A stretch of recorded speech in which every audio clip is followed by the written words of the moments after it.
nouvelle mode est apparue depuis quelque temps, c'est la consommation des laits végétaux. À la base, nous avons tous consommé du lait parce que le lait fait partie de ce qu'on appelle les aliments universels, avec d'autres produits comme l'œuf, puisque ce sont les aliments par lesquels nous avons réussi à assurer notre croissance et à faire de l'homme ce qu'il est devenu aujourd'hui. Pour contrer certaines vilaines rumeurs concernant le lait de vache, il faut dire qu'en dehors de deux problèmes, les allergies à la caséine et l'intolérance au lait de vache, ce produit n'a rien de dangereux et aucune étude scientifique au monde n'a permis de démontrer quoi que ce soit de négatif le concernant.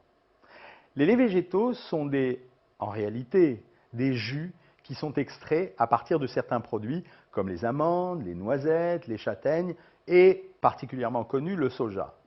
Ils n'ont pas les mêmes caractéristiques que le lait, car le lait, et notamment le lait de mammifère, est un tissu très particulier, comme le lait de la femme peut l'être lorsqu'elle allaite son enfant.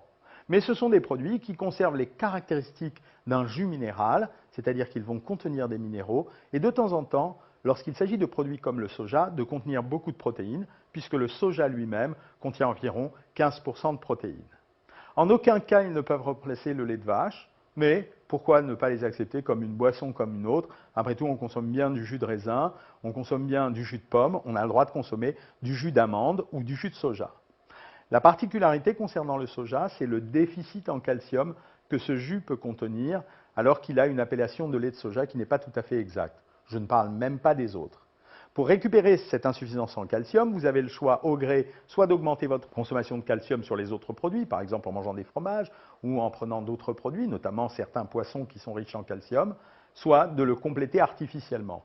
Quoi qu'il en soit, quand vous les prenez, sachez que vous ne remplacez pas le lait, que vous vous faites plaisir avec un autre produit et appelez-les plutôt jus de quelque chose que lait de quelque chose. Cette confusion n'est ni bonne, ni flatteuse pour les femmes, ni flatteuse en général pour l'espèce humaine, et elle évitera quelques dérapages. À bientôt et bon appétit.